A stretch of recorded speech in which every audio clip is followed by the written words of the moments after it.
Guys, I have a shocking admission. I'm really almost over the 510 Bluebird. But this one has reignited my Bluebird passion. It's a 510 SSS 1800cc engine. Just clean and original. I love it. I love the light color interior.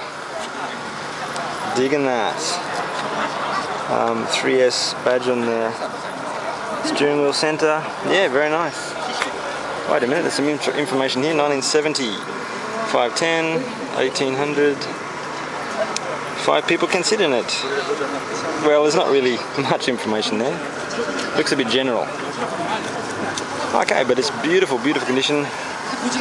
What colour is it? Like a pumpkiny, orangey brown. Yeah, and he's got his friend here.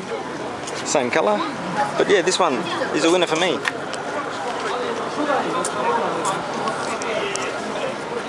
Thank you so much, guys.